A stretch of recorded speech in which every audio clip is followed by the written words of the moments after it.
Mr. Silent Channel.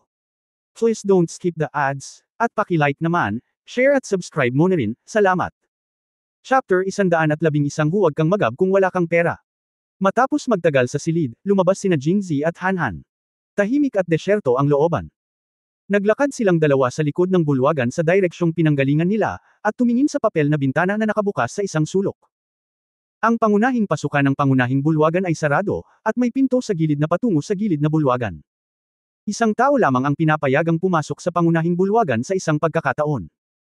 Ang mga mananampalataya na pumapasok mula sa labas ay unang pumasok sa gilid na bulwagan upang maghintay. Pagkatapos magtanong ng mga tao sa harapan, dadalhin sila sa pangunahing bulwagan ng munting daos na pari. Sa oras na ito, pinangunahan ng munting daos na pari ang isang binata na nakasuot ng brocade na damit para pumasok. Anong gusto mo? Ang matabang daos na pari ay nagkunwaring winwagayway ang alikabok sa kanyang kamay. Bukas ang araw kung kailan ilalabas ang mga resulta ng pagsusulit. Gusto kong humingi ng proteksyon kay Chindian Bodhisattva upang mapangalanan ako sa listahan ng mga resulta ng pagsusulit bukas. Nang matapos magsalita ang binata, lumuhad siya ng may paggalang sa harap ng matabang daos na pari at yumuko ng 3 beses at yumuko ng 9 na beses. Si Jingzi, na nanunood sa eksenang ito sa labas ng bintana, ay hindi maiwasang hindi makapagsalita. Nandito ka para manalangin sa Bodhisattva, ano ang silbi ng pagsamba sa matabang daos na pari na ito? Sa pangunahing bulwagan, tumayo ang matabang daos na pari matapos itong marinig at paikot-ikot sa binata.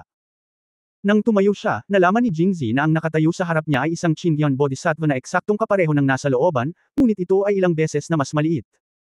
Noon lang niya biglang napagtanto na ang batang lalaki ay hindi sumasamba sa isang matabang daos na pari, ngunit ang miniature na bersyon ng Chindian Bodhisattva. Lumingon ang matabang daos na pari, at nang madaanan niya ang munting daos na pari, bumagal siya ng ilang hakbang. Kinindatan siya ng munting paring taosta at umiling. Naunawaan naman ng matabang daos na pari. Pagkaupo, naglabas siya ng isang mahabang itim na patpat, halos ang haba ng kanyang bisig, at sinabing dahan-dahan, masyadong apurahan ang hinihiling mo. Hindi na ako makapaghintay hanggang sa araw na masira ang bulaklak ng lotus ni Chindian Bodhisattva. Maaari lamang akong magtanong sa bulwagan na ito. Ipasa ang Bodhisattva. Pagkatapos ay inalag niya ang itim na patpat sa harap ni Chindian Bodhisattva ng ilang beses, ngunit ang Bodhisattva ay hindi nagpakita ng reaksyon. Nakatingin ang binata ng may konsentrasyon at bakas sa mukha ang kaba. Matapos itong alogin ng isang beses, ipinagpatuloy ito ng matabang daos na pari sa pangalawang pagkakataon. Sa abot ng nakikita ni Jingzi, kitang-kita niyang binabaliktad nito ang itim na stick. Sa oras na ito, lumitaw ang isang mahiwagang eksena. Nang ang mga itim na patpat ay dumating sa magkabilang gilid ng katawan ng Bodhisattva, ang ulo ng Bodhisattva ay nagsimulang umindayog mula sa gilid hanggang sa gilid, tulad ng pag-iling ng kanyang ulo. Nang makita ito, si Hanhan ay natigilan, habang si Jingzi ay nakahawak sa kanyang baba, nag-iisip. Namutla ang binata na nakaluhod sa lupa. Muli siyang yumuko kay Chindian Bodhisattva, at sinabi sa nanginginig na boses, Guru. Guru, ano ang nangyayari? Anong nangyayari? Haha. Ngumisi ang matabang master. Ang kanyang mga mata ay malamig, hindi ka taos-puso. Hindi ka sincere. Ungol ng binata, at bigla siyang natigilan. Pupunan ko ang pera ng insenso para kay Chindian Bodhisattva. Ang matabang daos na pari ay nagwagayway ng kanyang kamay, hindi, kung ikaw ay taos-puso, ano ang silbi ng muling paglalagay nito? Hindi, gusto kong lagyang muli ito. Dahil doon, napatayo ang binata, nawalan ng pag-iisip. Tumakbo palabas. Nang siya ay lumabas, ang munting daos na pari ay nakangiting nagsabi, hindi ko man lang kayang ibigay ang maraming pera para sa insenso. Iniisip ko lang na manalo sa ranggo. Anong panaginip? Hinaplos ng matabang daos na pari ang kanyang fly whisk, pero ayos lang, masyadong apurado ang ganitong bagay. Kung bibigyan niya ng sobrang insenso, hindi ko alam kung paano siya paalisin. Pagkasabi nun, nagtawanan ang dalawa at umatras ang maliit na daos. Pagkaraan ng ilang sandali, pinapasok ng isang batang daos na pari ang mga tao sa templo. Sa pagkakataong ito, pumasok ang isang babaeng nasa late 30s.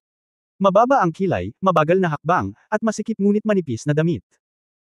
Nang lumuhad siya sa harap ni Chindian Bodhisattva, yumuko siya ng napakalayo at bahagyang binuksan ang kanyang harapan, na nagpapakita ng isang pahiwatig ng kagandahan ng tagsibol. Ang daos na pari ay may malawak na tanawin. I wonder kung ano ang gusto ni Madam. Inangat ng babae ang ulo at sinulyapan ang matabang daos na pari.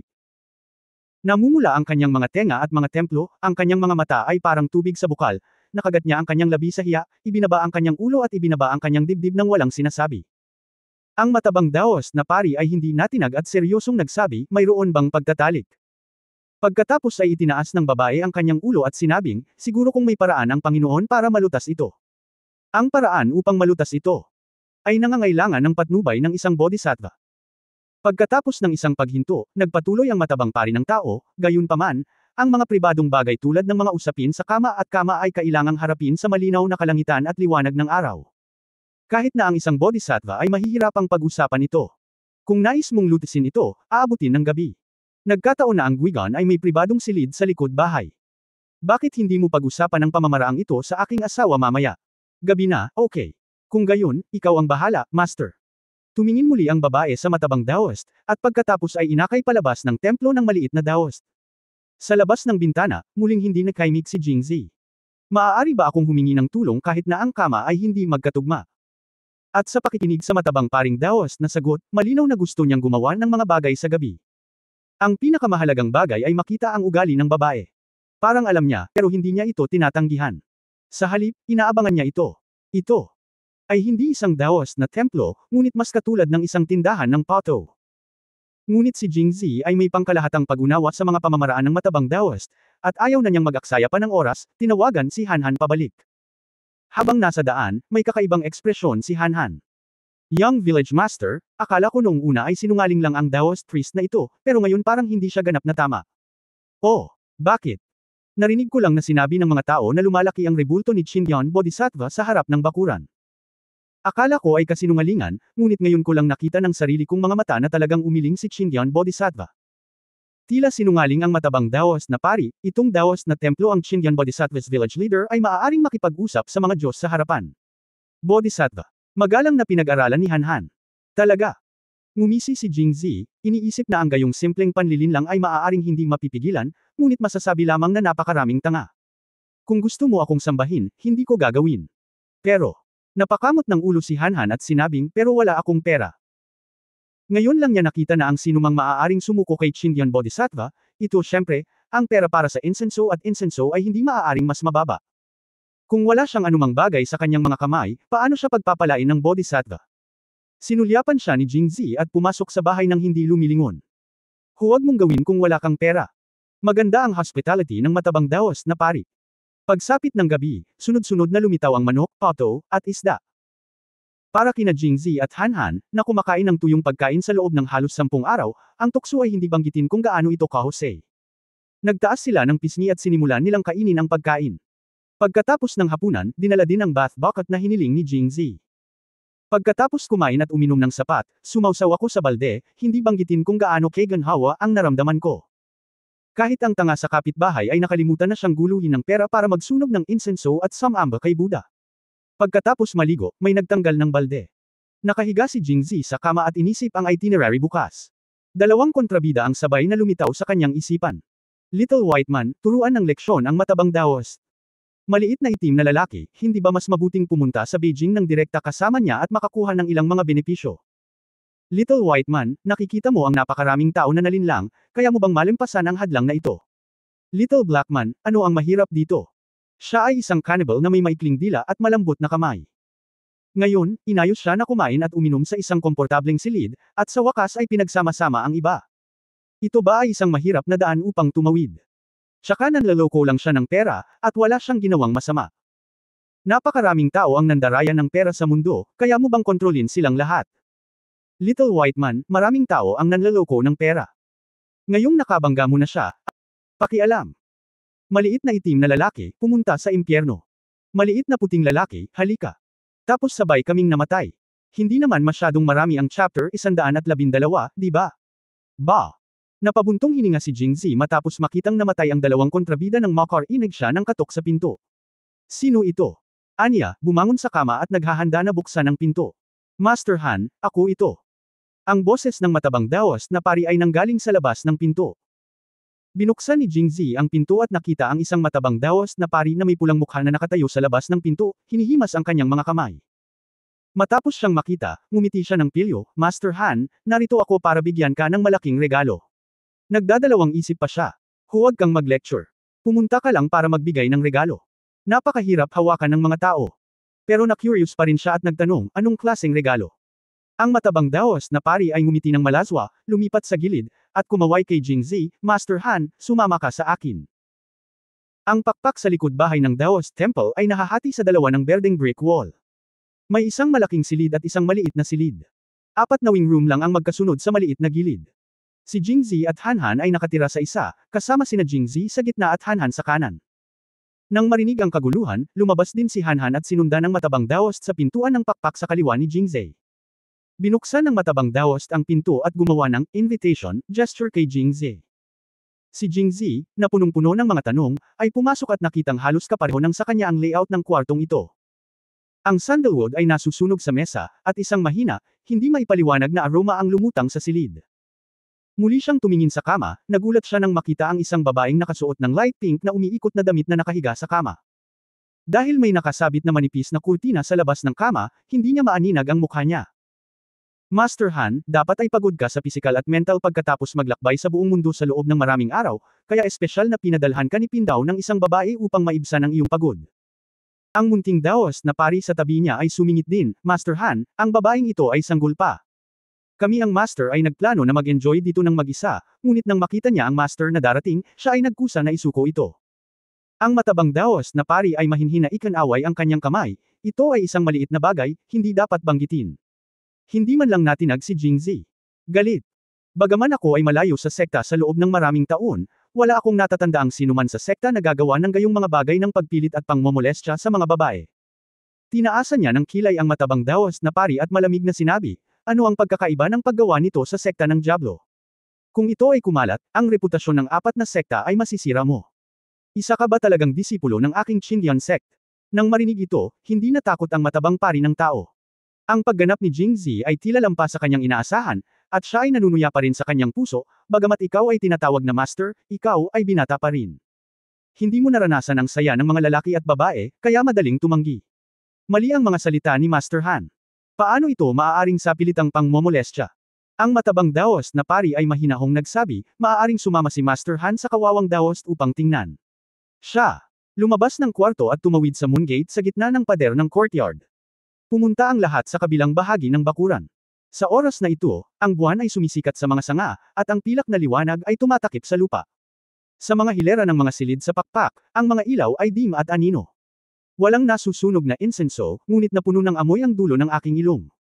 Kung ang mahinang halimuyak na naamoy ko sa silid ng pakpak ay nagpatahimik sa mga tao, ang halimuyak na nananatili ngayon ay bahagyang mas malakas. Matapos itong maamoy ay nakaramdam ng init ang katawan ko. Bago pa man siya makalapit sa pakpak, isang bugzo ng mabangong hangin ang dumaan, at nang marinig niya ang tunog sa hangin, naramdaman ni Jingzi ang apoy na nagninengas sa kanyang ibabang bahagi ng tiyan. Napapikit ang matabang daos na pari sa kanyang mapupulang pisngi at ngumiti ng palihim. Pagkatapos ay lumakad siya pasulong at nagsabi, Panginoong Han, halika at tingnan mo. Sa pagtingin sa kalahating bukas na papel na bintana ng wing room, ang tanawin sa bawat wing room ay halos magkatulad, mayroong 2 maliliit na daos na pari at mga kabataang babae na may kakaunting damit. Higit pa, mayroong higit sa isang tao sa iisang bahay. Napakabango ng mga eksena sa kwarto kaya namula ang mukha ni Jingzi. Ang matabang daos na pari ay dumating sa tamang oras, Master Han, sa tingin mo ba ay pinipilit ko pa rin sila? Hindi bulag si Jingzi. Nang makitang hindi sumagot si Jingzi, muling ngumiti ang matabang daos na pari at sinabing, narito ang mga babaeng ito para lang sa mga bagay sa kama. Nang ipaalala niya, naisip din ni Jingzi ang nakita niya noon. Ang babaeng lumuhad at sumamba sa pangunahing bulwagan ay nagningning ang mga mata ng mabalitaan niyang nagpalipas ng gabi. Marahil ito ay tulad ng sinabi ng matabang daos na pari. Sila ay may mga pagnanasa sa kanilang mga puso at dumating para lamang sa kasiyahan, ngunit sila ay masyadong nahihiya na magsalita, kaya maaari lamang silang manalangin sa mga Diyos. Isang dahilan para pumunta dito para magsaya. Kawawa naman ang mga asawa nila, hindi nila alam na nasa itaas ng ulo nila ang berdeng damuhan. Ang lahat ay isang magandang daan, at ito ay isa lamang sa kanila. Hinaplos ng matabang daos na pari ang kanyang fly whisk at nagtapos. Nang makita ang kanyang mapagpanggap na hitsura, labis na nalungkot si Jingzi. Dam, ang tingin mo ba sa sarili mo ay daos priest? Ang lahat ay isang mahusay na kalsada, sa tingin ko ikaw ay isang dalubhasa sa imburnal. Okay, balik na tayo. Palakas ng palakas ang boses sa bakuran kaya kailangan ko munang magpaalam. Sinundan ng matabang daos na pari si Jingzi sa pintuan ng pakpak. Umalis si Master Han sa pintuan at pumasok sa mundo para lamang maghanap ng mga banal na kasulatan at magtanong. Ngunit huwag kalimutan na ang kagalakan sa pagitan ng mga lalaki at babae ay hindi ang magandang paraan. Hinahanap ko ang semilya ng ate mo. Matapos makumbinsi ng matandang ito, pinamunuan na lang niya ang trabaho sa pangunahing kalsada. Salamat sa iyong kabaitan. Pumasok si Jingzi sa bahay at mabilis na isinara ang pinto, isinara ang matabang dawas na pari, si Hanhan at iba pa. Napakamot ng ulo si Hanhan. Sa katunayan, gusto niyang magsabi ng ilang salita kay Jingzi, ngunit tila wala siyang masabi, binata pa siya mismo, kaya ano ang masasabi niya? Itong kapwa Daoist, tinapik ang mapagbigay na balikat ni Hanhan, at ang matabang Daoist ay ngumiti ng malaswang at sinabing, bakit hindi tayo, isang kawawang Daoist, ay magayos din ng isang bagay para sa kapwa Daoist? Hindi ko kailangan. Paulit-ulit na winuwagayway ni Hanhan ang kanyang mga kamay na parang humihingi ng awa. Umiling ang matabang Daoist na pari, sa pag-aakalang napakalaki ni Bai Chang, ngunit ito pala ay parang pilak na ulo ng sibat, na mukhang maganda ngunit walang silbi. Maghintay. Tatalikod na sana siya at aalis, pero pinigilan siya ni Hanhan. Ano, kapwa Daoist, ang nagbago ng isip mo? Hindi, ihanda mo ako ng balde, gusto kong maligo. Di ba naligo lang ako? Nagdududang tanong ng munting Daoist na pari sa tabi niya. Ngayon lang ako naligo ng mainit, sa pagkakataong ito gusto kong maligo ng malamig. Bumalik si Jingzi sa silid, umupo sa isang upuan, at nagbuhos muna ng isang tasa ng herbal tea. Pagkatapos uminom ng herbal tea, medyo mainit pa rin ang pakiramdam ko. Kahit saan ako tumingin, hindi ko maiwasan ang babaeng nababalot ng purple na kurtina. Ito ay hindi masyadong maraming upang pumunta sa ibabaw at tumingin sa pamamagitan ng kurtina, tama. Sa mga kurtina, makikita na ang babae ay may balingkinitang figure at magandang hitsura. Tungkol naman sa mga detalye, mahirap makita ng malinaw dahil sa manipis na layer ng gauze sa harap ng kanyang mga mata. Hindi ba't masyado nang itinaas ang kurtina at tumingin sa malayo? Kaya binuksan ni Jingzi ang mga kurtina at isinabit sa magkabilang gilid ng kama. Nang muli siyang tumingin, nakita niyang nakatalikod ang babae sa kama at nakatagilid ang ulo nito sa loob. Well, tulog na rin siya, kaya hindi na dapat masyadong pumunta at tingnan, di ba? At saka, sinabi pa nga ng matabang Daoist na pari na ibibigay niya ito sa akin, pero medyo reserved na ako ngayon. Sa pag-iisip ng ganito, samaan daw si Jingzi. Kabanata 113 Zhang Xiaoyo. Nilapitan at sa wakas ay nakapagmasid na rin. Napakabata pa ng babae, mga 18 o 19 na taong gulang. Nakahiga sa kama, ito ay tahimik at mapayapa tulad ng isang lawa, na may katanji tanging mga tampok ng mukha, ngunit dahil nakapikit ako, palagi akong nakaramdam ng kaunting sigla. Ang pinakakamanghamanghang bagay ay na kahit sa kanyang pagtulog, ang kanyang mga kilay ay magkakasama, iniisip kung ano ang kanyang napanaginipan. Si Jingzi ay unti-unting naghinala muli. Ayon sa matabang paring Taoista, karamihan sa mga bisita ay mga kabataang babae na hindi nasisiyahan sa kanilang mga pagnanasa at naghahanap ng kasiyahan, ngunit sa paghusga sa edad ng babaeng ito, siya ay tila isang batang babae na hindi pa nakakalabas ng palasyo. Kung titignan ng nakakunot noo at malungkot na tingin nito ay tila abala ito na iba sa mga malabog na dalagang nakita niya sa bulwagan. Nang nakatitig lang si Jingzi sa kanya, biglang nagmulat ng mata ang babae. Nagtama ang kanilang mga mata, na wala sa pagkalito. Ang mga mata ng babae ay malamig at natatakot, ngunit napakaliwanag. Ang mga mata ay parang tubig, na parang pagtatapos sa mga pinong tampok ng mukha, na nagdaragdag sa kagandahan. Sino ka?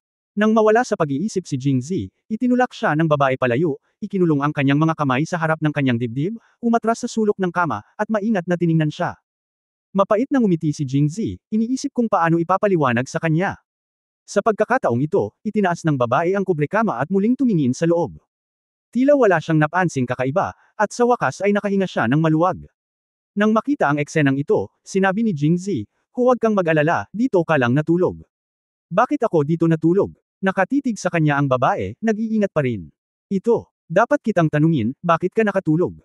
Kumunot ang noo ng babae at nag-isip ng malalim, at pagkatapos ay nagsabi, pumunta ako sa master para manalangin, at hiniling ng master na may maghatid sa akin sa isang pakpak at sinabi na ipagdadasal niya akong mag-isa sa hinaharap. Bodhisattva. Pagkatapos noon, naamoy ko lang ang malakas na halimuyak sa silid at nawalan ako ng malay. Pagkatapos ay nagising ako at nandito na ito. Pagkatapos sabihin ito, tila nagkaroon siya ng epiphany, may kakaiba ba sa halimuyak na iyon? Tumango si Jingzi, I guess so. Pagkatapos ay nagtataka siyang nagtanong, hindi ka ba naririto para magtanong? Ano ang mga? Nagtatanong ka. Hang on. Namula ang babae sa hiya at tinitigan si Jingzi ng matagal. 3 salita ang sinabi niya, batang disipulo. Hinawakan ni Jingzi ang kanyang ilong, tumayo at sinabing, babae, sumunod ka sa akin. With that, binuksan niya ang pinto at lumabas.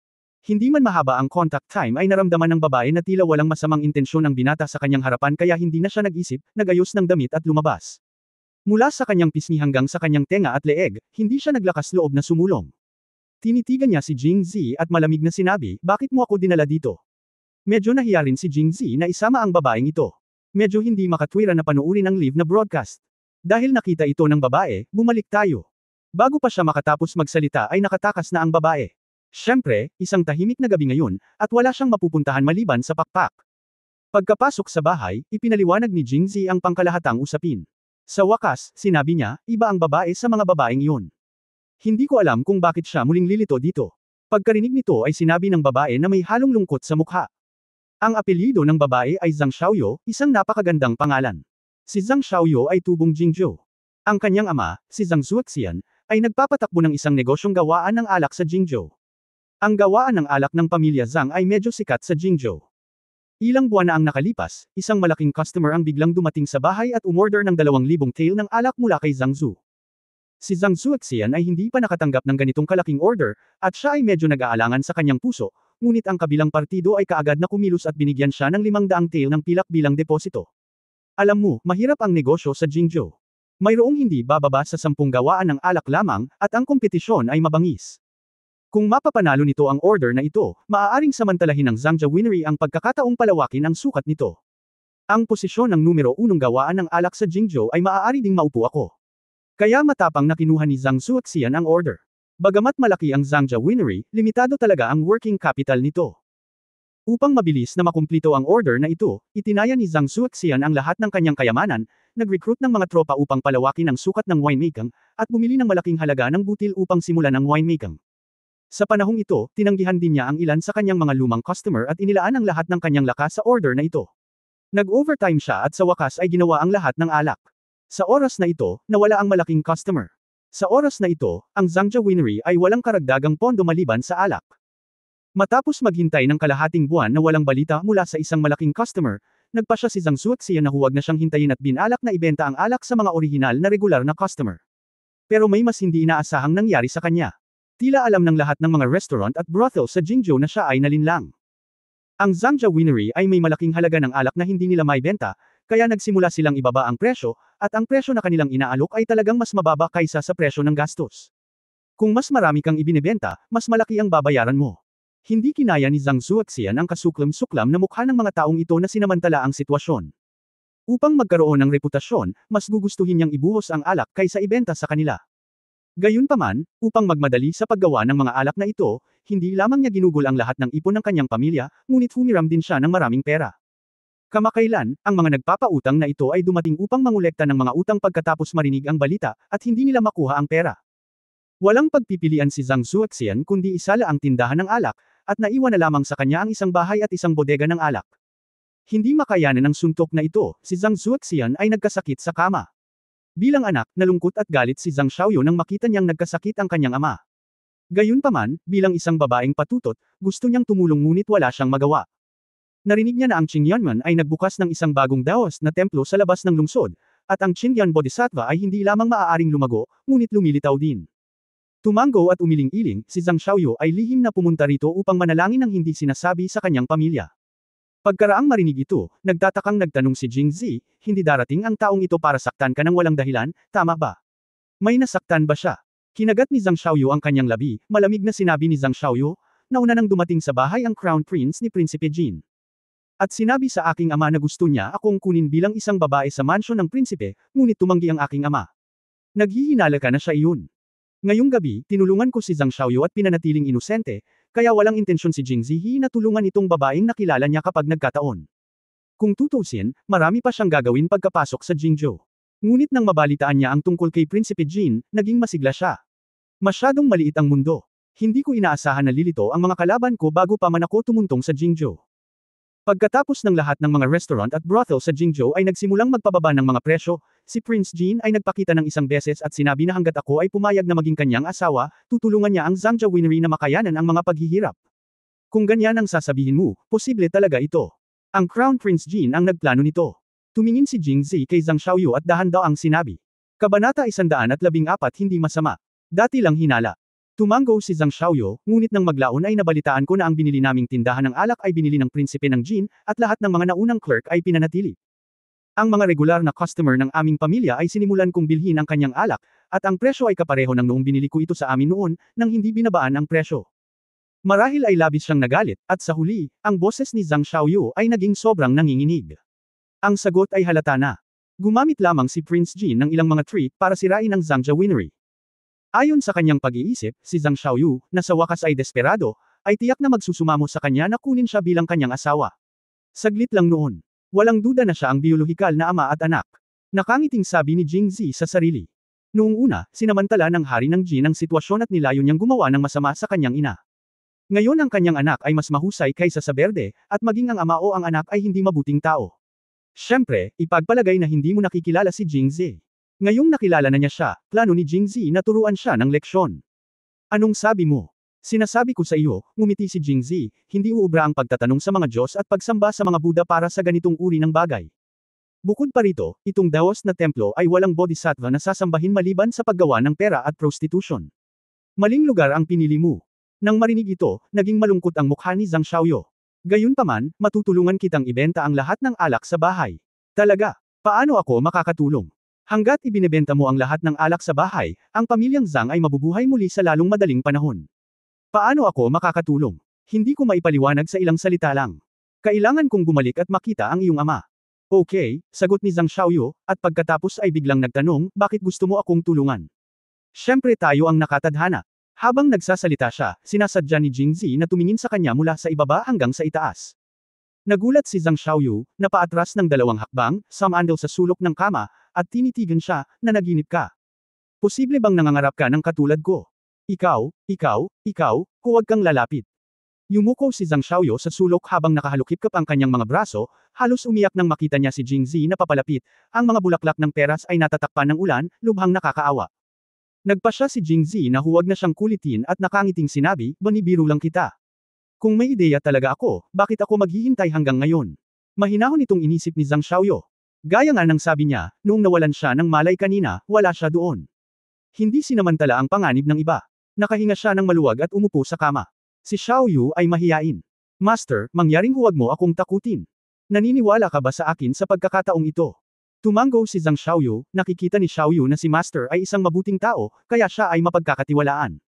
Worry, kaya mo yan. Nabigyan ng good guy card. Guro, mali ang sinabi ni Xiaoyu. Nang makita si Jingzi na nakasimangot, nagtanong si Zhang Xiaoyu. Oo, tama, ngunit sa aming bayan, ang mga card ng mabuting tao ay hindi maaaring maibigay ng random. Pagkatapos ng ilang sandali ng katahimikan, si Zhang Xiaoyu ay lumakad, nagbuhos sa kanya ng isang tasa ng tsaa, at nagtanong, saan ang bayan ng Master? Oo, hindi ko pa naitatanong kay Young Master Gao ang kanyang pangalan. Isang kun. Sabi niya pagkatapos humigop ng tsaa, ang prinsipe ng Jin ay nagmula sa isang pambihirang pamilya. Natatakot ako na ang isang batang babae ay mahirapan na magpakasal sa bahay ng prinsipe, kaya bakit hindi si Miss Zhang? Payag ka ba? Marami ng asawa at asawa si Prinsipe Jin sa kanyang bahay, at ang kanyang reputasyon sa publiko ay napakasama. Biro lang na nagpakasal siya sa isang babae sa pamilya, at sumulyap si Zhang Xiaoyu kay Jingzi, tahimik niyang sinabi, napakapangit ng Crown Prince of Jin. Natatakot ako na matatakot ako sa gabi kung makakita ako ng sobra. Paft. Inilabas ni Jingzi ang lahat ng tsaa na hindi pa niya nalulunok, at nag-spray sa buong mukha at dibdib ni Zhang Xiaoyu. Oo, sorry talaga. Subconsciously, inabot ni Jingzi para panasan siya. Itinaas niya ang ulo niya at sinalubong ang mga mata nito. Dahan-daang binawi ang kanyang kamay, Ms. Zhang, kung sasabihin kong hindi ko sinasadya, maniniwala ka ba? May isang lalaki at isang babae sa silid, nakaupo sa paligid ng mesa, nakatitig sa sumasayaw na kandila. Well, Miss Zhang. Tumayo si Jingzi, handang basagin ang deadlock. Ngunit bago pa siya makatapos magsalita, pinutol siya ni Zhang Xiaoyu. Master Akun, iniligtas mo ang aking buhay ngayon, at si Xiaoyu ay lubos na nagpapasalamat. Kung talagang maibabalik mo ang aming alak, hindi ko ito pagsisisihan kahit na hilingin ko kay Xiaoyu na ay pangako ang aking buhay sa iyo. Sa dulo ng pangungusap, wala na ang kanyang ulo. Nakabitin ito, kasing tahimik ng tunog ng lamok. Huwag mo akong pakialaman. Paulit-ulit na ikinaway ni Jingzi ang kanyang mga kamay, para sa akin, ito ay isang casual na bagay. Paano ko hahayaan si Miss Zhang na italaga ang sarili ko dito? Marami pa siyang gagawin pagdating sa Jingzhou. Bukod pa rito, ang pamamaraang ito ng paghiling sa isang tao na sumang-ayon na gumawa ng isang pabor ay tila napakababa sa kanya, walang batayan sa emosyon, at dapat natanggihan. Marahil ay hindi niya inaasahan na tatanggi si Jingzi ng ganoon katatag. Natigilan siya saglit, napakagatlabi at nagtanong, posible ba? Sa tingin ni Master A. Kun hindi maganda si Xiaoyu. Umiling si Jingzi at tapat na sinabi, hindi masama. Sige, okay, tama. Idinagdag ni Jingzi, okay lang talaga. Si Zhang Xiaoyu ay mukhang namutla at walang sinabi. Si Jingzi ay masyadong mausisa. Halatang pinupuri siya nito, kaya bakit siya naiinis? Alam mo, ang mga nakita niya noon ay pawang magagandang dilag tulad ni na Sumo Chen, Lu Li at Liu Jinghong. Si Zhang Xiaoyu ay medyo mas masahol pa sa kanila. Ang pagsusuri ng, okay, ay isinasaalang-alang sa kanya. Napakataas. Hoy, kakaibang babae, nagpapasakit ng ulo sa mga tao. Kaya't bumangon siya at nagpaalam, Miss Zhang, magpahinga ka na sa gabi, at sabay tayong aalis bukas ng umaga. Ang mga bagay sa pamilya ang pinakamahalagang bagay, at hindi siya dapat matali sa pagmamahal ng kanyang mga anak. Mabilis na inayos ni Zhang Xiaoyu ang kanyang pag-iisip, bumangon upang makita siya, at hindi naiwasang magtanong kay Sed, Master Akon, ang daos na templo na ito ay nanloloko ng pera at nananakit ng mga tao, dapat ba nating hayaan na lang ito? Ang babaeng ito ay hindi masyadong may kakayahan, ngunit maraming iniisip. Huwag kang mag-alala, tuturuan ko sila ng leksyon. Magpahinga ka na lang sa kwarto at maghintay hanggang sa umalis ka bukas. Oh, masunerang tumanggo si Zhang Xiaoyu at pinapante siya sa pinto. Pagkabukas ng pinto, nahulog si Han. Tumayo siya at tumingin kay Jingzi, at ngumiti ng tapat, young village master. May itim na linya si Jingzi sa kanyang ulo. Hindi niya akalain na si Han, na mukhang hanggal at hindi nakakapinsala sa mga tao at hayop, ay maaaring gumawa ng isang bagay tulad ng pagsandal sa dingding. Halika, sino ang nagtanong sa iyo na sumama? Ito ang pinuno ng nayon. Utut. Sinipa siya ni Jingzi sa puwitan, medyo hindi nasisiyahan, nasa bahay pa siya, baka nasagasaan niya. Nagsisinungaling ka ba? Nasa bahay nga ang punong nayon, ngunit bago umalis, minsang sinabi sa akin ng punong nayon na napakaraming babae sa Jingzhou City, lalo na ang magagandang babae. Napakalakas nila sa panlilinlang ng mga tao. Hayaan mo akong gumawa ng higit pa para sa batang punong nayon. Pansinin mo, nakita kong napakaganda ng babaeng ito, kaya hindi ako nag-aalala. Nang marinig niya ang magandang babae, nagliwanag ang mga mata ni Zhang Xiaoyu at sinulyapan niya si Jingzi, na parang sinasabing, tingnan mo siya, kahit na mukhang tanga siya. Pero alam mo rin na maganda ako. Si Zhang Xiaoyu, na tila mas maganda ang mood, ay nagtanong ng may pagtataka, Jai Master. Xiao Jai Master, bakit may kakaiba kang titulo? Kabanata 115, kalahati kapag nagkikita. Ito ang pangalan. Nasa harap niya si Jingzhou. Ni hindi niya sinabi ang kanyang tunay na pangalan, at ang kanyang relasyon kay Mang Shan ay hindi angkop na ilantad, kaya't sinabi niya, ang aking bayan ay Pangzhou, at ang lugar na aming tinitirhan ay kapareho ng dito. Iba, mahilig siyang magtayo ng kampo.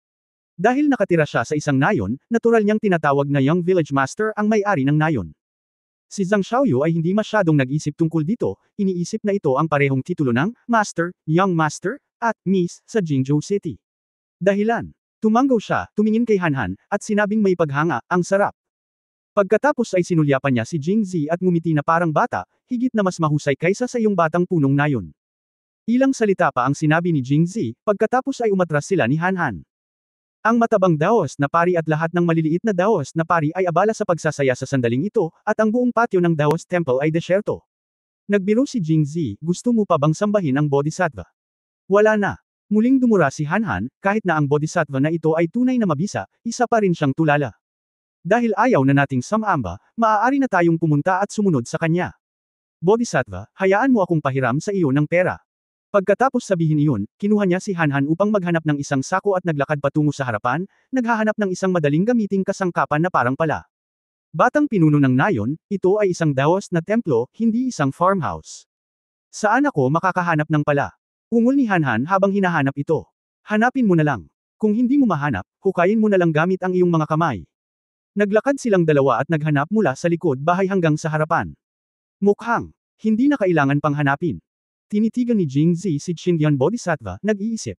Sa oras na ito, sa harap ng Qindian Bodhisattva, isang payat at maliit na taong nakamaskara na nakasuot ng itim na damit ay naghuhukay doon gamit ang isang pala. Bagamat mahigpit na nakabalot ang pakete, nalaman na ng umbok sa kanyang dibdib ang kanyang kasarian. Tila hindi niya ginamit ang sandata na ito noon, medyo malamaya ang kanyang mga galaw.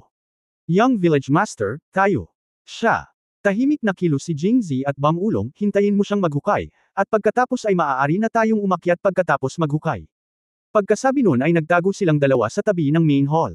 Sa likod ng haligi, tinitigan niya si Qindian Bodhisattva na walang ulirat. Makalipas ang kalahating oras, pawis na pawis ang nakamaskara na babaeng nakaitim.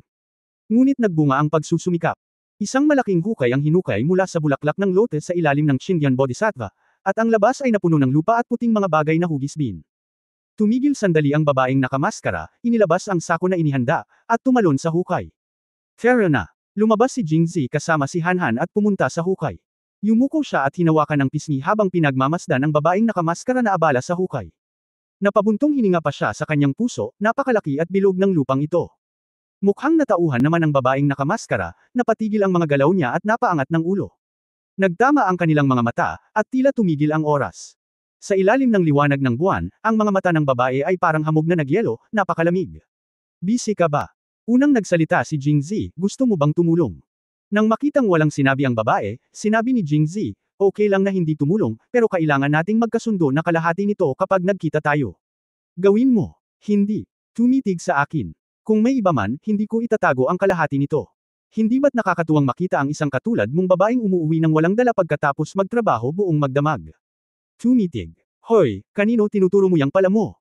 Hindi mo ba malinaw na nakikita ang sitwasyon? Kahit wala akong ibigay sa iyo, wala kang magagawa dyan. Itinapon ng babaeng nakamaskara ang pala sa lupa. Pagpasok pa lang niya ay lumundag siya na kasinggan ng lunok. Gusto mong nakawin ang mga gamit ko. Malinaw ang boses, ngunit tulad ng kanyang mga mata, ito ay malamig at nakakagat. Ano ang tawag mo sa iyong bagay? Ito ay malinaw na mula sa aming Daoist Temple. Ang iyong Daoist na templo. Ang babaeng nakamaskara ay tumingin sa kanya ng taas-baba at malamig na sinabi, ikaw din ba ay isang pervert? Hinawakan ni Jingzi, hinawakan niya ang kanyang ilong, nakaramdam ng kaunting kahihiyan. Ako ay isang Daoist, ngunit hindi isang patutot. Pagkatapos ay inihayag niya ang kanyang katayuan sa pamilya, sinusubukang takutin siya, ako ay isang inabandunang disipulo ng Qinyan sect. Han Li, kilala bilang Master Han sa mundo. Guro, Han. O isang inabandunang alagad. Hindi kailanman narinig ito. Tumaas ang kilay ng babaeng nasa harapan at ngumisi. Ba, sa tingin ko ay kapareho ka ng mga peking Daoist na pari sa Daoist Temple na ito. How dare you say na hindi ka patutot? Matagal na kitang pinagmamasdan sa likod. Kung prostitute ka sana sinunggaban na kita. Pero eto ako, magaling. Tumayo ka lang at magseryoso ka, okay. Dahil nakatikip ang kanyang mukha, hindi maaninag ni Jingzi ang mukha ng babae. Ngunit ang kanyang figure na nakabalot sa masikip na itim na damit ay napakaganda. Nakatingin ka sa akin sa likod. Matagal. Parang iniisip ang malaswa niyang tindig habang naghuhukay, mas malamig ang boses ng babaeng nakamaskara at tila nanginginig. Pumunta ka sa impyerno. Bago niya matapos ang kanyang mga salita, ang babaeng nakamaskara ay bumangon sa hangin at lumipad patungo kay Jingzi. Kasama si Lu Li, ito ang pangalawang babaeng lumilipad na nakita ni Jingzi. Ang kanyang figure ay mabangis at ang kanyang momentum ay tulad ng isang bahaghari. Saglit na natigilan si Jingzi, may dalawang salita lamang na umiikot sa kanyang isipan. Napakagaling niya. Batang pinuno ng nayon, mag-ingat. Sigaw ni Hanhan, mabilis na sumugod sa harap ni Jingzi, hinayla siya palayo, pinag-cross ang kanyang mga braso, at hinarap siya. Nang makitang muntik na siyang matamaan ng isang pares ng pink na kamao sa mukha, bumalik si Jingzi sa kanyang katinuan at galit na galit. Itinuro niya ang babaeng nakamaskara at sinabing, Han, hampasin mo siya ng husto. Nga pala, huwag mo siyang patulan sa mukha. Hindi kalakihan ng mga kamao ng babaeng nakamaskara at maliit ang tangkad nito na nagbibigay ng impresyon na napakababa ng kanyang kabagsikan. Ngunit ang katotohanan ay eksaktong kabaligtaran. Masyadong mabilis ang kanyang bilis, at ang kanyang mga suntok ay tila nagdadala ng hangin. Kahit ang malaking katawan ni Hanhan ay hindi siya maharangan. Sunod-sunod na suntok, 10 o 20 suntok ang nataman sa isang iglap. Buti na lang at hindi masama ang martial arts ni Hanhan at hinaranggan niya silang lahat. Matapos ang unang alon ng opens iba, umatras ang babaeng nakamaskara at tinitigan ang dalawang lalaki. Nagtago si Jingzi sa likod ni Hanhan.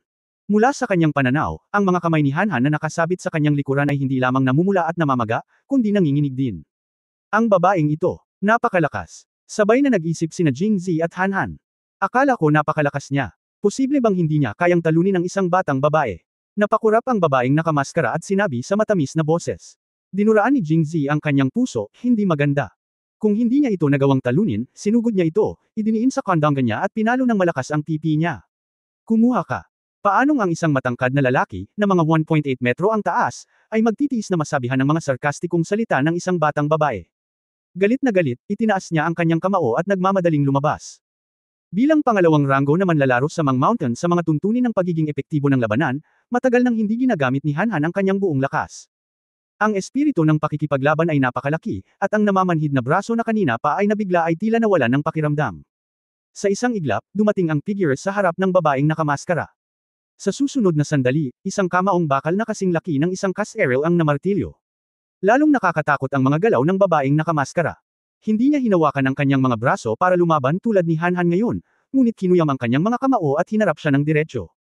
Lumaban sa digmaan, atake sa atake. Kabanata 116 ang hitsura ng pagsusuka ng dugo ay napakapangit. Ang mga masters ay nakipagkumpetensya, at ang resulta ay sa isang iglap. Sa isang putok na tunog, si Han Han, na kasing lakas ng isang yak sa opinyon ni Jingzi, ay natumba sa lupa na parang papel. Ang bilis niyang umakyat, mas mabilis siyang umatras. Nagmamadaling lumapit si Jingzi upang tulungan siya, at nakita niyang mapatla ang mukha ni Han Han at samuka siya ng isang subo ng dugo. Han Han, young master, don't worry. Buti na lang hindi siya nakahinga ng maayos ngayon lang, at sobrang lakas talaga ng suntok niya, kaya natumba siya. Pagkalabas ko ng dugo, mas gamaan ang pakiramdam ko. Ilang taon na rin akong walang away. Ang sarap sa pakiramdam, nakakabangon pa ako at nakakailang galaw sa kanya. Oo nga, pagkatapos panasan ni Han Han ang natitirang dugo sa gilid ng kanyang bibig, ang kanyang maputlang mukha ay mabilis na nakabawi at ang kanyang mga mata ay naging mas maliwanag. Okay lang, sa wakas nakahinga ng maluwag si Jingzi. Ngunit sinabi niya, bakit ako lalaban kung hindi ko siya matalo? Magsasalita na sana si Han Han nang pigilan siya ni Jingzi. Tumigil ka nga sa pagsasalita, ang pangit mo pag nagsusuka ka ng dugo. Tumayo si Jingzi at ngumiti sa babaeng nakamaskara, gaya nga ng kasabihan, first come, first served. Dahil nauna ang babae, hindi ko aalisin ang pagmamahal ng sinuman. Itong bodhisattva ang lahat ng pera sa paanan mo ay sa babae. Wala na. Ang mga mata ng babae ay naningkit sa mga buwang gasuklay, at ang kanyang boses ay kasing linaw at kasing tamis ng isang kampanang pilak, ngunit ito ay napakasakit sa pandinig ni Jingzi. Wala na. Wala nang laban. Wala nang away, hindi magiging maganda kung magkalat ang balita tungkol sa dalawang lalaking nasa hustong gulang na nang-aapi sa isang babaeng katulad mo. Ikan-away ni Jingzi ang kanyang kamay at mariing sinabi. Hajijek. Muling tumunog ang malapilak na kampana. Ang nakamaskara na babae ay tumitig kay Jingzi at sinabing dahan-dahan, napaka-interesante mo. Talaga, sabi ng lahat. Wala kang gaanong kakayahan. Medyo makapal ang balat ko. Hindi sapat na magsabi ng anuman. Babae, ang ating mga bundok ay hindi magbabago at ang ating mga ilog ay agos magpakailanman. Pagkatapos sabihin iyon, ay naalaya ni Jingzi si Han Han at naghanda na umalis.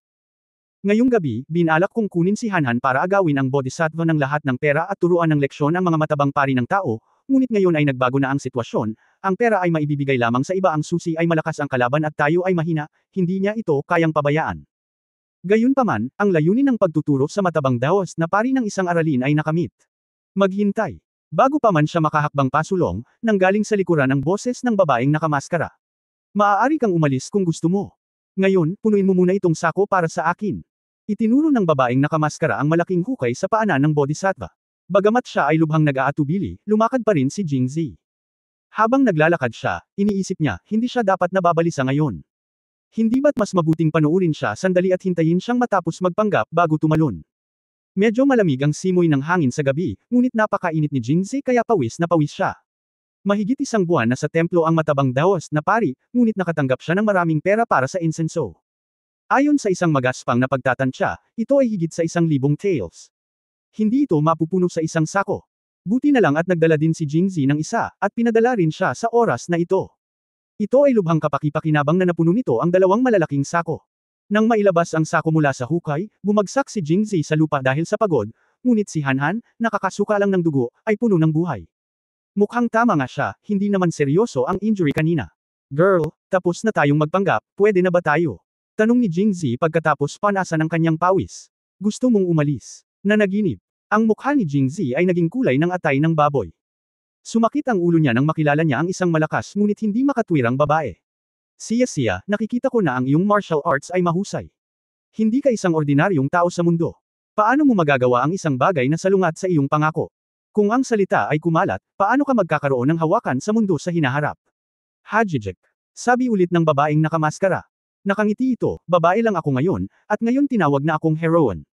Hindi ko maihahambing sa iyo pagdating sa pagbabalik sa iyong salita. Bruha. Nagmura si Jingzi sa kanyang puso. Tama ka. Hindi talaga magandang kumalat ang bagay na ito. Kung ganoon, bakit hindi mo kami paalisin? Huwag mo kaming paalisin. Sinulyapan siya ng babaeng nakamaskara at mahinang nagsabi, dahil mamamatay ka. Hindi kakalat ang bagay na ito. Habang nagsasalita siya, isang malamig na liwanag ang kumislap, at isang matalim na punyal ang lumitaw sa kamay ng babaeng nakamaskara. Hindi isang inhustisya para sa iyo na mamatay pagkatapos ng pagsilip sa akin ng matagal. Damn it, you were wearing such thick clothes, with your face covered, and you looked at PP from behind, so you kill me. Isn't this injustice? Sa tingin mo isa kang prinsesa? Ba, tinignan ko na si prinsesa, ayos pa ba? Masyadong maliit ang isip. Sa ganitong pag-iisip, tumingin siya sa dibdib ng babaeng nakamaskara at inihambing ito sa isip ni Sumochan. Ang resulta ay ang kanya ay talagang hindi kasing laki ng kay Sumochin. Hay! Nasa mood pa rin akong mag-isip tungkol sa mga bagay na ito sa ngayon. May sakit ako. Hindi lang nagsalita ang babaeng nakamaskara, may intensyon talaga siyang mamamatay tao. Sa sumunod na sandali, sinaksak niya ito ng punyal. Sa mabilis na mga mata at mabilis na mga kamay, kinuha ni Hanhan ang pala sa lupa at sumugod. Hindi tugma si Hanhan sa babaeng nakamaskara sa kanyang mga kamay. Ang armas na hawak niya ngayon parang hindi man lang matatawag na sandata, at sobrang awkward. Pagkatapos ng isang round, nalaglag ang pala. Si Hanhan ay sinipa rin ng malakas sa dibdib ng babaeng nakamaskara, nakahiga sa lupa at hinimatay. Parang may soft spot siya sa pagpatay sa kanya, tumalikod ang babaeng nakamaskara at naglakad papunta sa kanya. Halatang pareho kaming nanood, bakit gusto mo akong patayin kung kailan mo lang nawala ng malay si Hanhan? Umatras si Jingzi, natapilok ang pala at bumagsak sa lupa. Pinagmamasdan ng kawalan ng pag-asa ang malamig na punyal na palapit na nakaramdam ng lungkot sa kanyang puso. Hindi ko naramdaman na napakalapit sa akin ng kamatayan. Natakot siya. Madakip man siya ni Lin Wenyao at ibalik sa gobyerno, dumating man siya sa Mangshan kasama ang mga tropa, hindi siya natakot, ngunit ngayon, natatakot siya. Pumikit siya, tila nagbitiw sa kanyang kapalaran. Bang! Malapit na ang tunog ng pagpapalitan ng armas. Pagkatapos, ang pakiramdam ng pang-aapi ay agad na nawala. Iminulat ni Jingzi ang kanyang mga mata dahil sa curiosity at nakita niyang may dawas na madre sa looban. Nakasuot siya ng parehong asher na robe gaya ng matabang dawas na pari, ngunit ibang-iba ang estilo. Maluwag at walang hugis ang mga damit ng matabang paring Taoista, habang masikip at slim-fitting ang mga damit ng mga dawas na madre. Sa oras na ito, siya ay nakatayo sa ilalim ng mga eaves ng pangunahing bulwagan, ang kanyang itaas na katawan ay natatakpan ng anino, at tanging ang kanyang balangkas lamang ang nakikita ng malinaw, at ang kanyang hitsura ay hindi malinaw. Ang Asher Daoist robe ay malumanay na umindayog sa hangin sa ilalim ng liwanag ng buwan, at ang plain Daoist scarf na humahawak sa kanyang buhok ay malumanay na umindayog, tulad ng isang engkanto na sumasakay sa hangin. Sigurado ka bang gusto mong makialam sa mga gawain ngayong gabi? Iniligpit ng babaeng nakamaskara ang punyal at tumayong nakaharap sa madre ng Daoist. Nakialam ka na, bakit kailangan mong makasigurado? Kalmado ang boses ng Daoist na madre, ngunit sa pandinig ni Jingzi, ito ay parang tunog ng kalikasan. Chapter 117 Hindi ba masakit ang puso ko? Bakit mo siya tinutulungan? Tinanong ito ng babaeng nakamaskara, at tuwang-tuwa si Jingzi. Dahil nahusgahan na niya na ang babaeng nakamaskara ay tiyak na hindi kasing kapangyarihan ng Daoist na madre na nasa harapan niya, kung hindi ay hindi na siya magtatanong ng bakit kundi sinaksak lang ang isang tao gamit ang punyal. Ang pambubuli sa mahihina at pagkatakot sa malakas ay wala nang mas mabuti kaysa dito. Bakit ang daming tao sa mundong ito? Kung matutulungan mo ako, tutulungan kita. Malaya at casual na sinabi ng Daoist na madre, ang kanyang tono ay tila, I can help you if you want to help me, she was so cool. Paano kung ipilit kong kitilin ang buhay niya? Tila nagalit sa pang-aalipusta ng Daoist na madre, muling inilabas ng babaeng nakamaskara ang punyal, at may malamig na liwanag ang bumungad sa mukha ni Jingzi. Pero imbes na matakot, natuwa pa siya. Lumaban, natatakot akong hindi mo ako matalo. Kung nahuli ka mamaya, tingnan kung paano kita matalo pipi. Maaari mong subukan ang aking swordsmanship at tingnan kung mapapabuti mo ito. Kalmado pa rin ang boses, ngunit puno ng momentum. Pagkasabi nito ay nagkatinginan ang dalawa, at tila tumigil ang oras. Pagkaraan ng mahabang panahon, muling nagsalita ang babaeng nakamaskara, kinatawan mo ba ang iyong sarili o ang sekta? Saglit na nag-alinlangan ang Daoist na madre at tahimik na nagsabi, sa ating sitwasyon, mahirap para sa atin na magkaroon ng anumang karibal sa ating mga kasamahan, ngunit gusto mong pumatay ng isang taong walang kakayahan. Hindi mo ba iniisip na ito ay labis para sa isang iskolar na may kapangyarihan na maggapos ng manok? Kahit wala ako rito, hindi ko hahayaang gawin ito ng iba. Matapos marinig ito, talagang tumawa ang babaeng nakamaskara, so, ikaw. Ikaw ang kumakatawan sa iyong sarili. Pahayag nito, natahimik ang madre ng tao. Kung kinakatawan mo ang iyong sarili, hindi kita lalabanan. Mukhang umabot na sa isang maliit na rurok ang iyong kaharian. Nandito ka ba para pawasin ang iyong espada sa pagkakataong ito? Humph, hindi kita tutulungang patalasin ito. Gaya ng sinabi niya, iniligpit ng babaeng nasa harapan niya ang punyal at tumalikod, na labis na natakot kay Jingzi kaya napaatras siya ng ilang hakbang. Napakaduwag. Masungit na sabi ng babaeng nakamaskara. Hehe, bakit ang lakas ng loob mo na hindi ka maglakas loob na lumaban? Ngunit naglakas loob lamang siyang isipin iyon. Pagkatapos tingnan ito ngayon, kahit na ang husay ng mangkukulam ay mas mahina kaysa sa Daoist na madre, hindi siya maaaring mas mahina. Kung siya ay magagalit muli at sinubukang patayin siya ng buong lakas, magiging mahirap para sa Daoist na madre na protektahan siya. Comprehensive diba? Tumahimik ka na lang at walang sasabihin. Pagmasdan ng iyong ulo, pupunta ako sa iyo upang kunin ito balang araw. Nang matapos magsalita ang babaeng nakamaskara, hindi man lang siya nagsimulang tumakbo. Umangat siya sa hangin at tumalon papunta sa panlabas na dingding ng Daoist Temple. Ang mga pilak na ito ay itinuturing na isang regalo sa pagpupulong ng babaeng ito para sa iyo. Gumugol ka hanggat kaya mo para iligtas ang iyong buhay sa hinaharap. Pagkasabi nun ay lumipad na naman siya palabas ng walang bakas. Nang makita ito ni Jingzi, bumagsak siya sa lupa. Malamig ang simoy ng hangin sa gabi ngunit basang-basa na ang likod niya. Iniisip si Hanhan na wala pang malay sa tabi niya, mabilis siyang gumapang. Hanhan, gising na. Hanhan, naririnig mo ba ako? Kahit anong sigaw niya, walang naramdaman si Hanhan. Huwag kang mag-alala, gulo lang ng hininga. Nawalan ako ng malay. Humiga ka lang saglit at magiging maayos din. Pagkatapos nito, idinagdag niya, siya ay masyadong mahina. Ito ang pangalawang master ng Mangshan, at sinusundan siya ng isang batang babae. Napakahina para sabihin ito ng basta-basta kung marinig ito ni Hanhan, mahihiya siya, di ba? Tumayo siya at hinawakan ang kanyang mga kamay patungo sa Daos na madre, maraming salamat sa pagligtas mo sa akin ngayong gabi, Han. Lubos akong nagpapasalamat. Han ba ang tunay mong apelyido? Xingyanman, Han Li. Naikuyong ni Jingzi ang kanyang mga kamao at sinabing, nag-isip sandali. At nagtanong, nagtataka ako kung ano ang tinatawag kong fairy lady.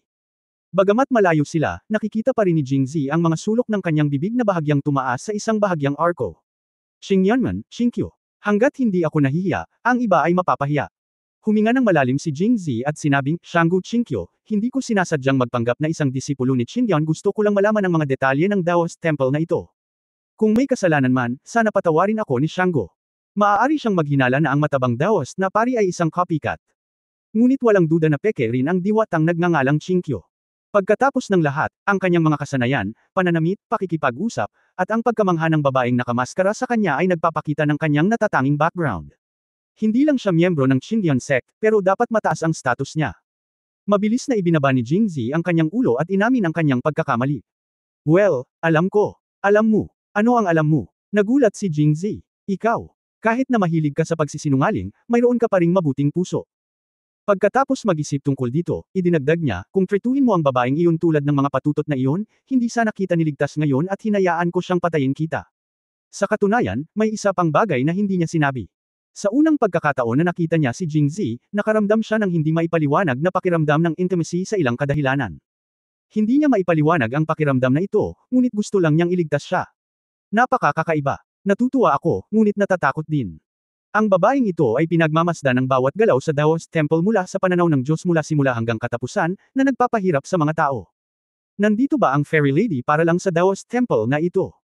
Umiling si Xingqiu. Lumabas ako para magsanay ng sword sharpening. Dumaan lang ako dito. May nakita akong nagpapanggap na Qingyan sect natin, kaya pumasok ako para tingnan. Ito ang pangalawang beses na nakarinig si Jingzi ng pagtalas at tumingin sa likuran niya. Oo naman, may mahabang espada sa ibabaw. Dapat ay ito ang nagligtas sa kanyang buhay sa pamamagitan ng pagtataboy ng punyal ngayon lang. Ang Daos na madre ay hindi humahawak ng fly whisk ngunit may hawak na espada. Mukhang totoo na ang Qingyan sect ay hindi nagbubukas ng Daos Temple. Narinig ko na ang Qingyan sect ay isa sa 4 na sekta. Ang mga miyembro ng sekta ay naglalakbay sa buong mundo at natural na gustong tumulong sa hustisya. Sa kasong ito, nakikita ang napakaraming tao na nalinlang, bakit hindi kumilos ang fairy lady? Itinagilad ni Xingqiu ang kanyang ulo, natuklasan mo rin ang sekta na ito. Ang Daos Temple ay hindi kabilang sa Qingyan sect, bakit hindi ka kumilos? Dahil mahina ako. Halos mapatay mo ako kung titingnan mo ang sinumang babae. Napakaraming pekeng Daos na pari sa Daos Temple na ito. Sino ang nakakaalam kung gaano sila kagaling? Kung mawawalan ka ng buhay, ano ang dapat mong gawin? Muli siyang tumingin kay Xingqiu at sinabing, matagal na akong nandito. Hindi ba masakit na makita ang napakaraming tao na niloloko? Nag-isip sandali si Xingqiu, na may seryosong mukha. Hindi masakit. Bakit parang si Hanhan itong Daos na madre, tulala? Okay, wag na nating banggitin na may nadaya sa pera nila. Ang daming babae ang na-rape diba? Nakita siguro ng fairy lady. Maliwanag ang buwan, ngunit hindi nito maipaliwanag ang dilim sa ilalim ng mga ambe. Natahimik si Xingqiu, iniisip kong nahihiya siya. Pagkaraan ng mahabang panahon, muli niyang sinabi, ang mga babaeng iyon ay likas na marumi. Ito ang kanilang hinahanap. Bagamat peke ang mga paring Daos ang iyon, hindi sila mangangalunya, kaya paano sila makakagawa ng anuman? At saka, alam mo rin na ang Qingyan sect natin ay isa na ito sa 4 na pangunahing sekta.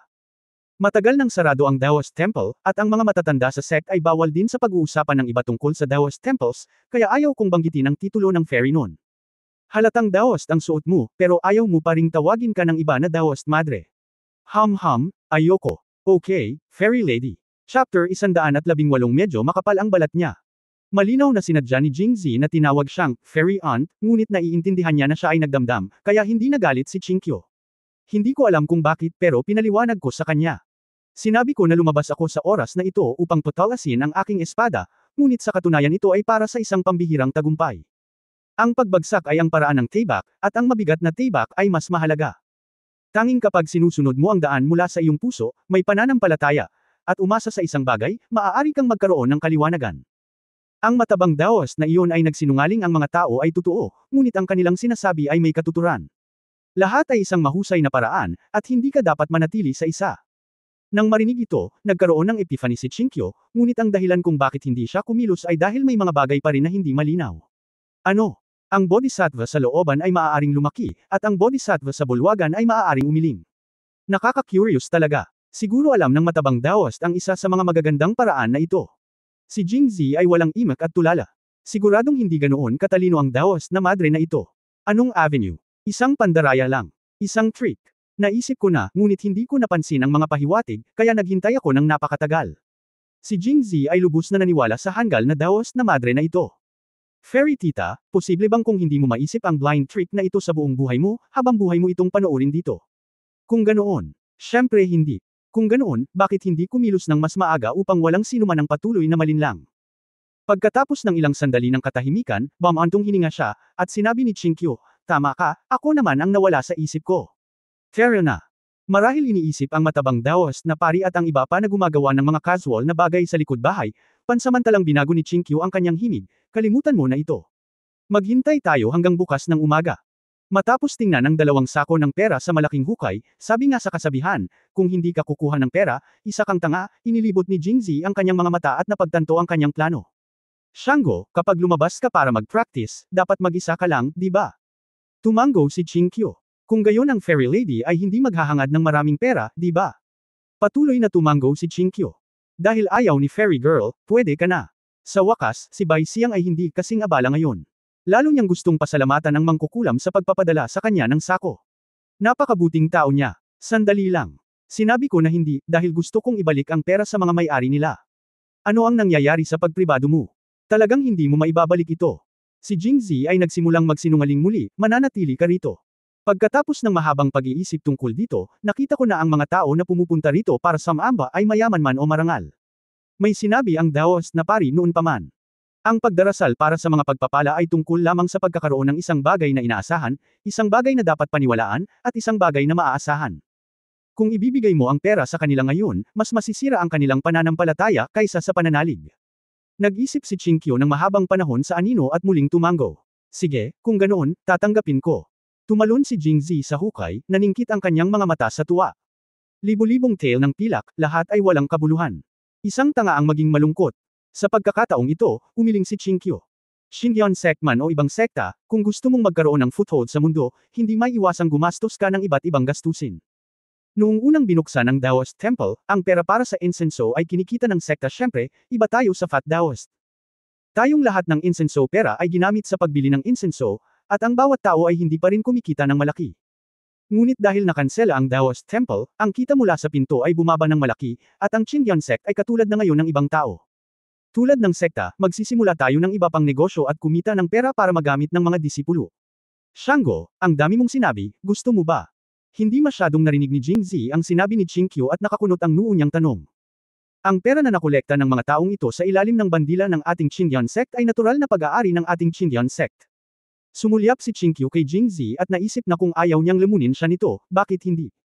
Napakaraming pilak, itinuro ni Jingzi ang 2 malalaking sako, mahirap para sa iyo na hawakan ito ng mag-isa, tama ba?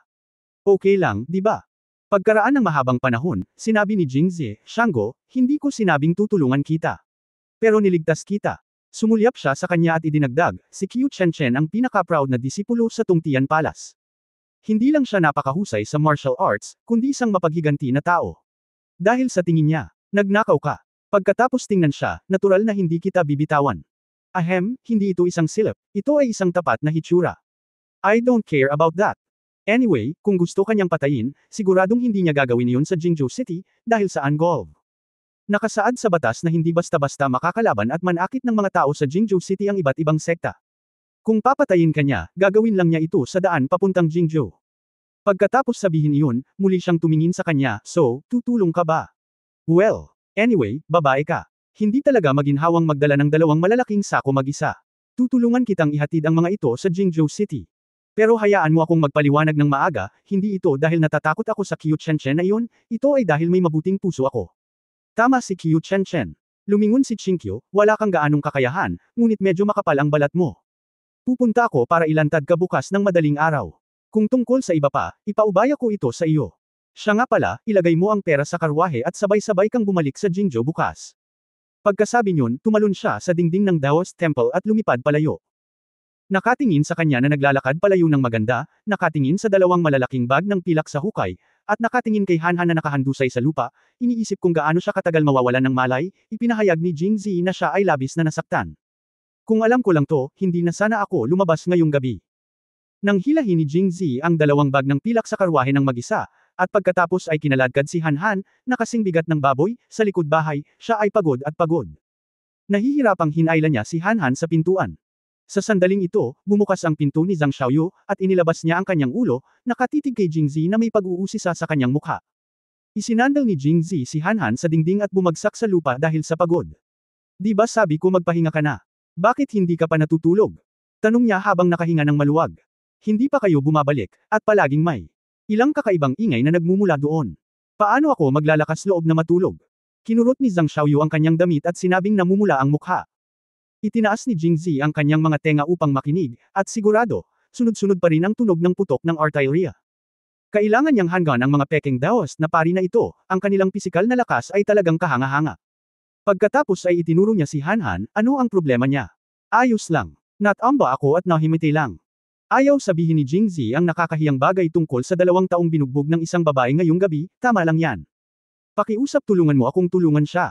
Oh, masunarang sumang-ayon si Zhang Xiaoyu, at nagtulungan silang dalawa para kaladkarin si Hanhan.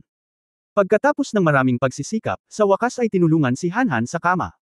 Sa sumunod na sandali, binuksan ni Hanhan ang kanyang mga mata. Batang pinuno ng nayon, bakit ako nandito? Sasanduan kita, tito. Walang sabi-sabi, sinalubong siya ni Jingzi ng isang sipa. Kabanata 119 na debate genius. Masama. Ang pera ay ninakaw. Kuya, lumabas ka at tingnan mo.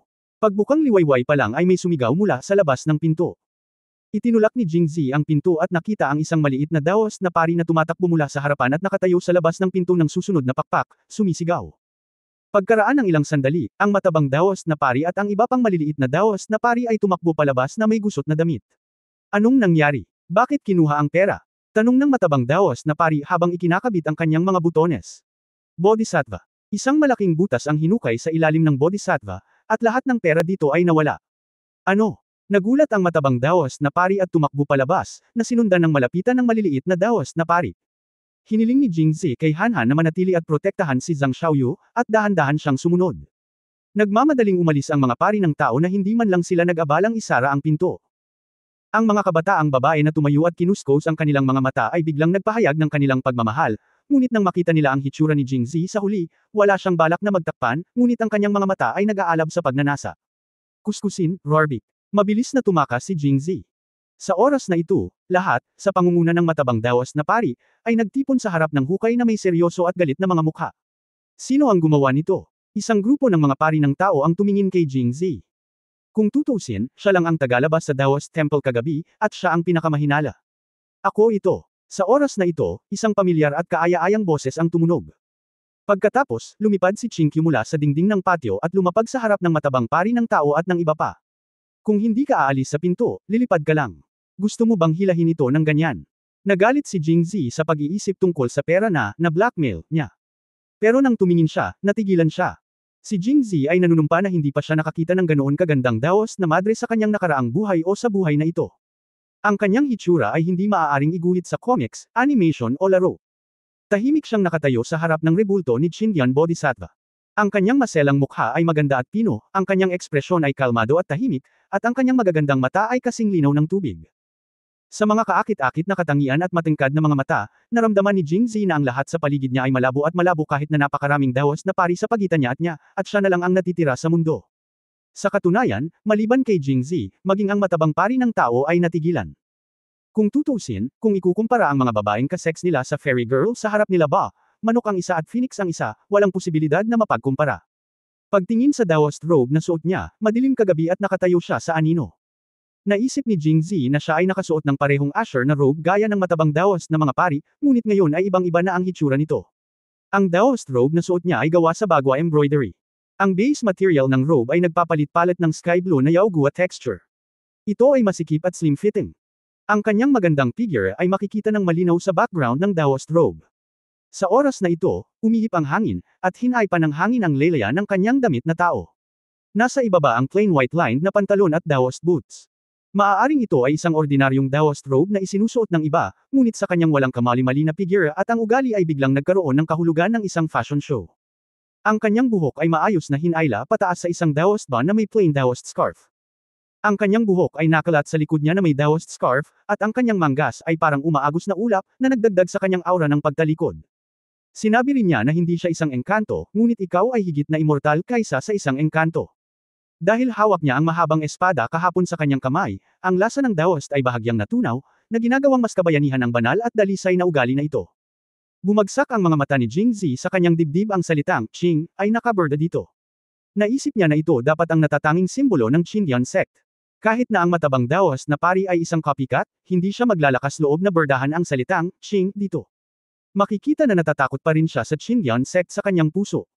Nang si Jingzi ay nakatingin kay Qingqiu, ang matabang Daoist na mga pari ay nakatingin din sa kanya. Ngunit ang kanilang kalooban ay hindi gaanong nakaka-relax. Ang kasuotan ni Qingqiu at ang kanyang kakayahan sa paglipad mula sa labas ng Daoist Temple ay walang alinlangan na nagpakita ng kanyang pagkakakilanlan bilang isang disipulo ng Qindian sect. Sa sandaling ito, nakalimutan niya ang tungkol sa ninakaw na pera at mukhang solemna. Pagkaraan ng ilang sandali, natauhan siya, tinitigan si Qingqiu, at nagtanong sa malalim na boses, siguro kung ano ang tinatawag kong Immortal Tia. Xingyanman, Qingqiu. Kung tatawagan mo akong Immortal Tia muli, maaari mong matikman ang Qingtian sword sa aking kamay. Sinadya man o hindi, nang sabihin ito ni Qingqiu, sinulyapan niya si Jingzi. Ibinaling ni Jingzi ang kanyang ulo sa gilid. Hindi marinig, hindi makita. Tatawag ako. Ang matabang Daoist na pari at ang iba pa ay halatang walang mga pribilehiyong gaya niya, kaya agad nilang binago ang kanilang mga salita at sinabi, ito pala ang pangunahing tauhang babae ng Qindian sect. Ngayon lang inamin ng pangunahing tauhang babae na ninakaw niya ang ating pera. Hindi ko alam kung bakit. Magnakaw. Ngumisi si Qingqiu, kung ito ay pagnanakaw, kung gayon, sasabihin ko ba sa iyo? Ginawa ko ito, at ginawa ko ito ng hayagan. Si Jingzi, na nakatayo sa tabi niya, ay tumingin sa kanya na may mga bituin sa kanyang mga mata, ang gwapo. Ang prangka at prangka na sagot ni Qingqiu ay talagang hindi nakapagsalita sa matabang Daoist. Halatang mayabang ang kabilang partido na, ginawa ko, tamaan mo ako kapag hindi mo tinanggap. Ang pinakamahalaga ay wala talaga siyang lakas ng loob na gumawa ng kahit ano sa kanya. Pagkatapos mag-isip tungkol dito, nagpasya siyang maging makatwiran. Bilang isang disipulo ng Qindian sect, ang pangunahing tauhang babae ay dapat gumawa ng isang bagay na kagalang-galang at matuwid. Ang pera ay halatang nasa ilalim ng rebulto ng Qindian Bodhisattva na aming itinayo. Kung kinuha mo ang aming mga gamit, hindi mo ba ito ninakaw? Haha, dahil iyon ang kaso. Siya ang Qindian Bodhisattva na nagtataglay ng pangalan ng ating sekta, kaya ang pera na tinataglay niya ay natural na mapabilang sa ating sekta. Hindi kita hinabol sa pagpapanggap bilang Qindian sect, ngunit ikaw ang unang nagreklamo. Malamig na bamantong hininga si Qingqiu. Ang iyong Qindian sect, heroine, nagkakamali ka ba? Itinuro ng matabang Daoist na pari ang salitang, Qindian, sa pangunahing bulwagan, kami ay Qindian Daoist Temple at walang kinalaman sa iyong Qindian sect. Nagsimulang humanga si Lian Jingzi matapos itong marinig. Ang matabang Daoist na pari na ito ay talagang henyo sa pakikipagdebate. Masasabi niya ang lahat ng mga bagay na ito, ngunit sa tatlong malalaking karakter na, Qindian Gate, sa pintuan, naisip ba niya talagang bulag ang iba? Gaya ng inaasahan, nagtanong din si Qingqiu, ang tatlong karakter ng ating Daoist Temple ay malinaw na nakaukit sa tarangkahan ng iyong Daoist Temple. Ano ang paliwanag para dito? Lalong tumawa ang matabang Daoist pagkatapos marinig ito, ang aming Daoist na templo ay tinatawag na Qindian, at ang tarangkahan ng Qindian Daoist Temple ay tinatawag na ano? Siyempre ito ay Qindian Men. Ang paliwanag na ito ay perpekto. May Qindian, malaking gate sa Qindian Daoist Temple, tama ba? Hindi masyadong marami ang magkaroon ng Qindian Bodhisattva sa Qindian Daoist Temple, tama ba? Para sa paliwanag na ito, binigyan siya ni Jingzi ng 101 puntos. Ang puntong iyon ay ibinigay kay Qingqiu, na nakasimangot at nalilito sa sandaling iyon. Hindi pa naman siguro siya nakaka-encounter ng ganoong kaguluhang eksena sa buong buhay niya, di ba? Ngayon, natutunan niya ang isang aralin sa kanyang paraan upang humingi ng mga espada. Kabanata 120 Kabanata 120 ang sinumang naghukay ng butas ay pupunuin ito.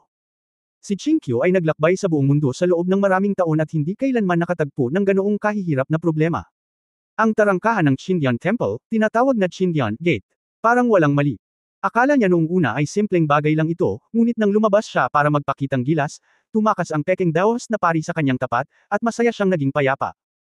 Ngunit sa hindi inaasahang pagkakataon, napatigil siya sa tanong, at tila walang dahilan para matamaan man lang ang isang tao. Matapos mag-isip saglit, nagningning ang mga mata niya. Gusto kong manakit, bakit kailangan ko ng dahilan?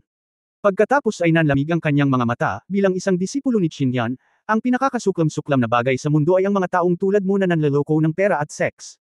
Kung makaharap mo sila ngayon, maaari kang umalis ng mag-isa o hintayin akong kumilos. Maaari kang pumili ng isa. Talagang hindi makatwiran ang galit ng babae. Ang matabang Daos na pari ay sinubukang kumalma, nagtataka ako kung bakit sinabi ng pangunahing tauhang babae na siya ay nandarayan ng pera at pakikipagtalik. Mayroon talagang ilang mga babae na nananatili sa pakpak sa likod bahay, ngunit lahat sila ay kusang loob. Kung hindi ka naniniwala, maaari mong tanungin ang pangunahing tauhang babae. Ibang-iba ang mga kabataang babaeng iyon sa mga mata ni Chinkyu. Mas malala pa ang mga babae sa brothel. Ayaw niyang ibaba ang kanyang katayuan at magkaroon ng anumang kinalaman sa kanila, kaya binago niya ang kanyang mga salita at sinabing, hindi lamang ang pagdaraya sa sex, ngunit ang pagdaraya sa pera ay laging posible. Pandaraya sa pera. Tumawa ang matabang Daos, kami ang Qindian Bodhisattva na naka-enshrine sa Daos Temple ay may kapangyarihang maabot ang langit. Puro voluntaryo lang para sa mga ordinaryong tao na pumunta para magsunog ng insenso at samamba kay Buddha.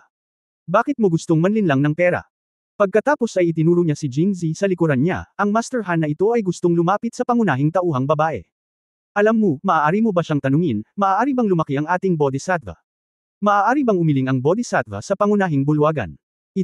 Isa lang itong blind trick. Itinuro ni Chinkyu. Itinuro si Jingzi, iyon ang sinabi niya. Napakahirap mga tuwiran sa tao, mas madaling bugbugin lang siya. Naisip ni Chinkyu na sa wakas ay sisihin si Jingzi.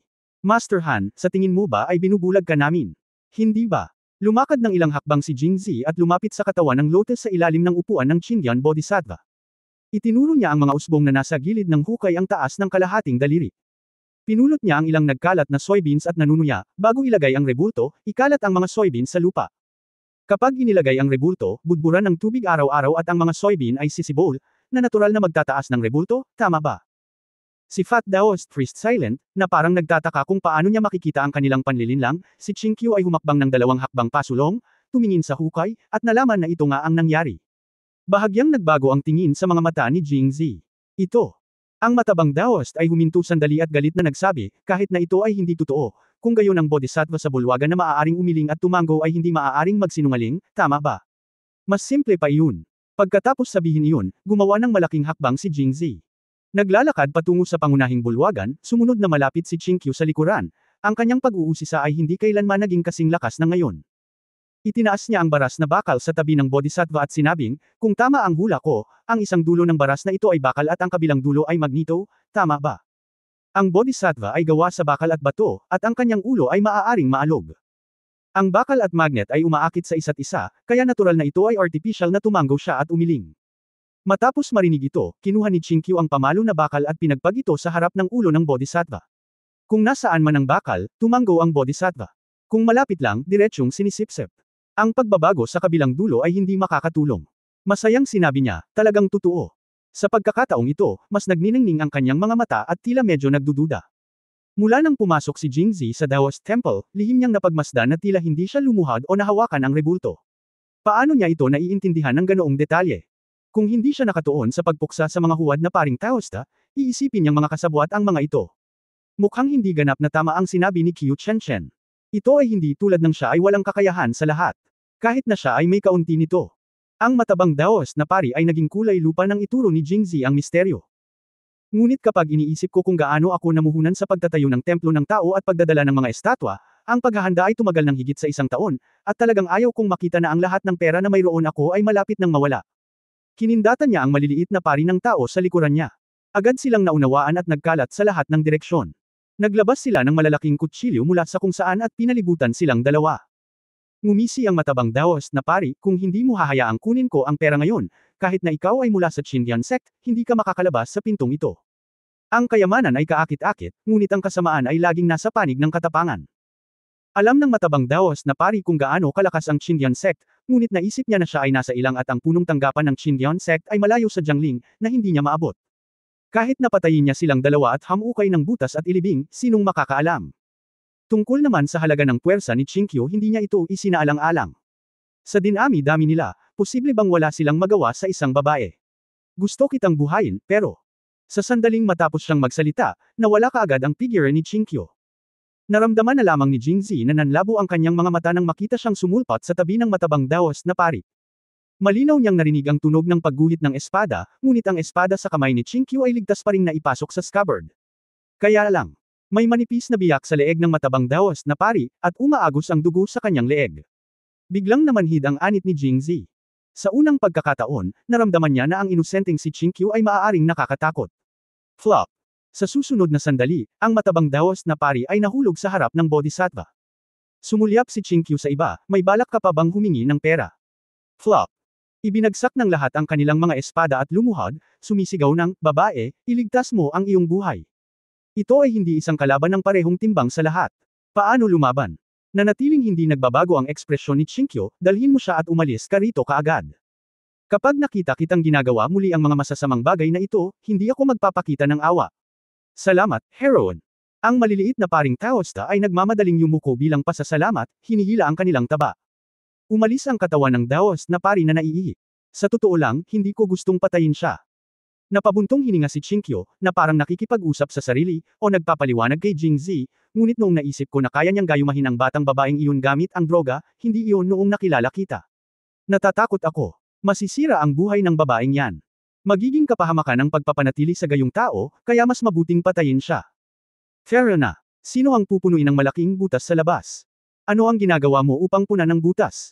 Dahil gusto nating sumamba ang mga pumupunta rito, hindi natin hahayaang matuklasan nila ang mga pahiwatig ng rebulto, kaya dapat nating punan ng butas. Well, mukhang ganoon nga. Sinulyapan siya ni Qingqiu, kinukat ang kanyang mga labi, at mahinahong sinabi, sinumang naghukay ng butas ay pupunuin ito. Katapusan ng kabanata. For more updates, click on the notification bell.